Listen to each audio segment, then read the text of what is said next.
Welcome to Kino Media. We're in Washington, D.C. in the lobby of the Jefferson Hotel with Adam Thierer, who is the president of the Progress and Freedom Foundation. Adam, welcome to Kino Media. Thanks for having me, Andrew. Adam, we're here to talk about free culture, perhaps an appropriate venue, the Jefferson Hotel. What is free culture? Well, free culture means a lot of different things to different people, but I think most commonly people regard free culture as a movement to encourage information to be free, if you will. That may mean a lot of different things. It may mean less copyright protection, less forms of proprietary media, open source technology, so on and so forth. I don't have a problem with some of these things. I use a lot of open source technologies myself. I'm a huge Firefox fan, and I use an Android phone. But the question is should free culture be all culture? Or should it mean an end of proprietary culture or property rights? And I would say that goes much, much too far.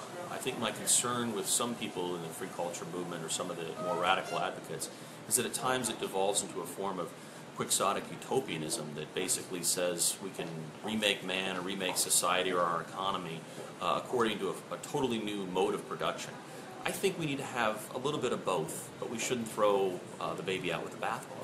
Why do you think free culture has become this rallying cry for utopians, particularly when it comes to the ability to transform the internet? I think there's something fundamentally attractive about the idea of everything being free, obviously. I mean, that's going to be an easy sell. But of course, there is no such thing as a free lunch. I mean, at the end of the day, somebody or something has to pay the bills. And, you know, there are a lot of great open source technologies and a lot of great free culture products, but at the end of the day, there's something that supports them. It may be a tenured academic pulling a paycheck from a university. It may be somebody being cross-subsidized by an employer, and then in their free time they do great things. It may be a variety of other types of forms of support that they're getting from somebody or something. The point is that something is behind that paying that. And the reality is that we have to understand there is no such thing as a perfectly free culture. There is something that ultimately pays for it at the end of the day. Who pays for culture then? Well, it depends. I mean, there are some forms of product that come out of the free culture open source movement that obviously are perfectly gratis. They are given away at no charge, and there are some wonderful technologies out there like that. But the reality is that, again, there are going to be certain types of payments that are made in other ways, or there are questions about whether there are companies or others that are influenced or negatively impacted by the existence of certain forms of open culture, open source technology. We don't know yet. It's a grand experiment, I think. But to me, culture is very simple. You have to pay the creator. Are there any magical solutions to that? Are there any ways around the idea that the person who creates the video or the book or the piece of music can be paid by the crowd or paid by some abstract notion outside a publishing house or a television company? Well, I think those modes of proprietary business models and media models are going to remain. I hope they do, and I would hope that those in the free culture movement, open source world, understand that we shouldn't long for those to disappear. The reality is that those modes of production have produced some wonderful content resources, and while it may be the case that in the open source world or free culture world we can have other types of cross-subsidies supporting the giving away of certain types of culture or content, the reality is that cannot be everything. If we don't have strong protections for certain types of creativity in the form of copyright and other types of property rights, I think we are going to lose something in our society and our economy. At the same time, I want to see people create, if they wish, through open means of production, peer production, crowdsourcing techniques. I'm fine with that. Don't throw the baby out with the bathwater would be my message. In 30 seconds, Adam, as a conclusion to this segment of the interview, what will we lose? Well, what we would lose if we went to one side of baby with bathwater is we would lose a great deal of, I think, professional type of traditional media content. Some people say, who cares? I think we'd lose something if we lost the professional class of creators. So we need to be careful about going too far there. Dire thoughts, dangerous conclusion, right? I don't know if I'd say dire or dangerous, but it's certainly something I hope the folks on the other side of this would take into consideration. Question 1 answered, Adam. We'll be back with question 2 in a second. Thank you. Thank you. Welcome back to Kino Media. Question 2 for Adam Thierer of the Progress and Freedom Foundation. Adam, who are the organizations that are peddling the ideology of free culture? Well, I think there's a variety of academic institutions and activist groups that have been quite vociferous in this area, probably none more so than Free Press, the regulatory activist group that was started by the neo-Marxist academic Robert McChesney. And Free Press in a very short... Neo-Marxist? That sounds pretty awful. Well, he's self-described. It's not my label. I'm not engaging in McCarthyite tactics here. It's what McChesney describes himself as, and he's written extensively for Marxist publications and edited them, in fact.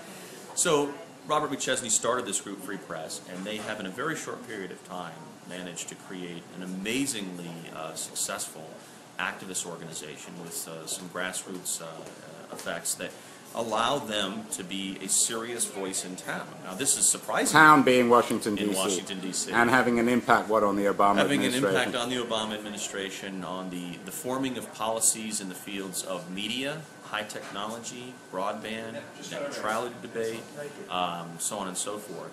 And what Free Press has been able to do is to, quite surprisingly to me, is to obtain a real platform here inside the Washington Beltway with a lot of policymakers to espouse some fairly radical thinking, in my opinion. Thinking like trying to reinvent all media along sort of more public media lines. The idea of making all proprietary networks essentially radical thinking, and yet somehow it's become mainstream in this day and age. That shocks me. Beginning of the 21st century, America, this haven of capitalism, you have a powerful public interest group that are trying to nationalize media. Are you serious? Yeah, I am serious, unfortunately, and you know, Mr. McChesney, their Professor McChesney. I bet he has a beard, does he?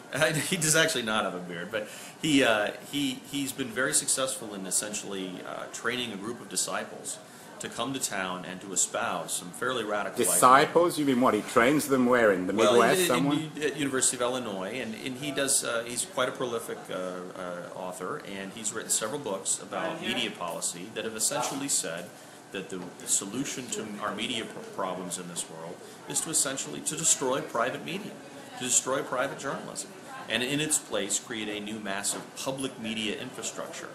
And he has advocated ideas like taxing all private media advertising and transferring the funds over to public media outlets, taking away copyright protection if you get a subsidy in any way from the government, denying certain types of private media entities the ability to aggregate if they're dying and find a way to survive. What this is it's a blueprint for a press takeover. And I'm surprised that it's getting traction in this town, and yet Free Press is quite vocal, and its views are getting heard at the Federal Communications Commission, the Federal Trade Commission, and throughout the Obama administration. But ordinary Americans would throw up on this. They'd be absolutely horrified. I would hope they'd be concerned about the free speech implications, if nothing else, about the idea of the state exerting itself in this area and having what I've labeled a sort of public option for the press, if you will. And, you know, Free Press has talked about the idea of putting more journalists on the public dole and finding a way to support out-of-work journalists or support dying media enterprises. I would hope most Americans would have some concerns about that, if for no other reason than at some point you're probably going to have more meddling by the federal government in the field of journalism, which raises some rather pressing First Amendment issues here in the States. But why is this crazy message, which most Americans would be horrified, the idea of nationalizing media, of forcing journalists and television executives to be unemployed or employed by the state. How and why is this resonating in America, the home of free enterprise, the home of capitalism? I think it's getting some traction today because there's no doubt about it, traditional media is in some trouble. Whether you call it professional media or traditional, whatever, the reality is that there are a lot of newspapers that are dying. There are a lot of traditional broadcasters that are struggling. And the question is how do you make ends meet in a world of media and information abundance? That's a difficult question.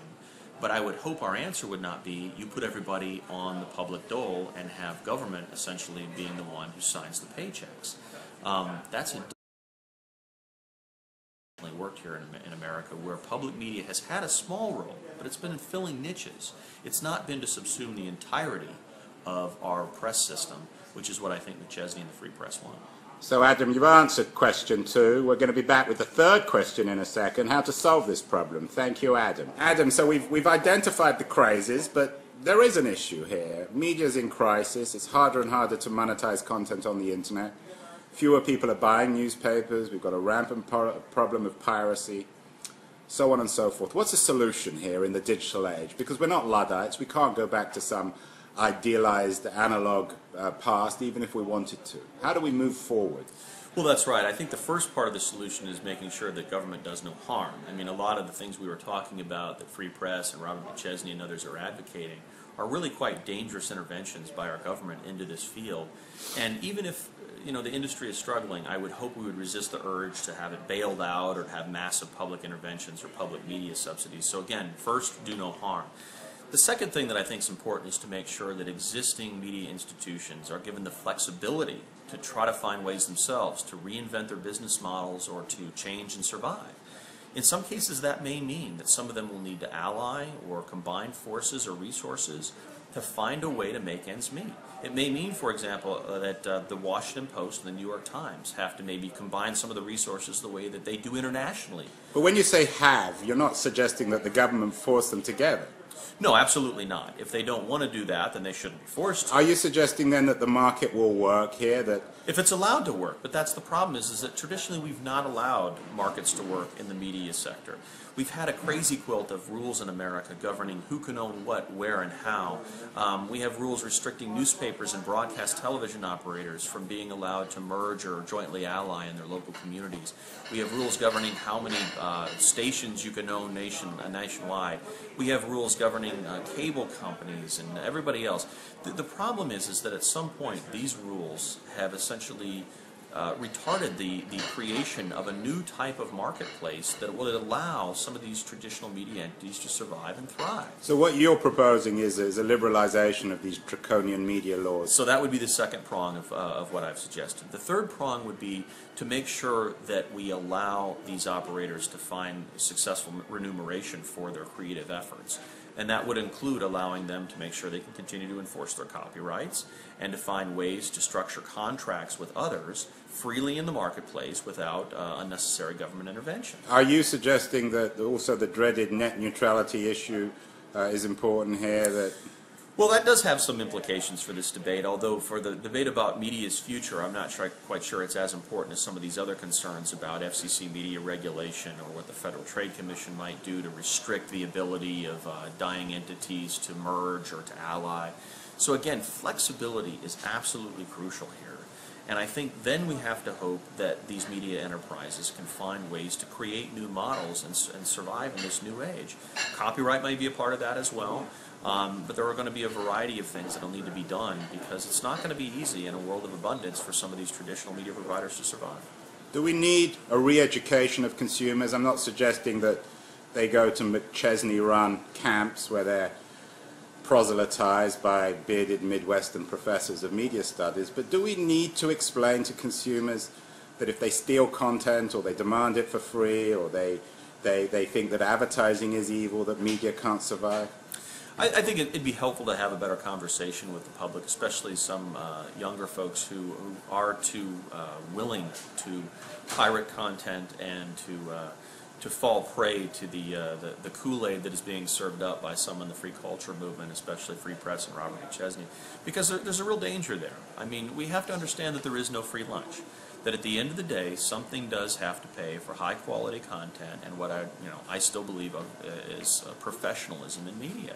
I have no problem with amateur-created, bottom-up, open-source, crowdsourced media and journalism. It will fill a role. It will play an important one, but it won't be the only one. We need to have professionals that do continue to create, and that will require some proprietary models, copyright protection, and by some to understand that there will need to be rules that allow them to achieve successful remuneration for their creative endeavors. In other words, consumers still need to ideally pay for content. That's got to be part of it. I mean, again, I'll just say it one more time. There can be no free lunch. Somebody has to pay, and somebody will pay, or else I think our culture will suffer because of it. On that note about free lunch, from the bar of the Jefferson Hotel in Washington, D.C., thank you, Adam, and I'm going to buy you a drink now. Thank you very much.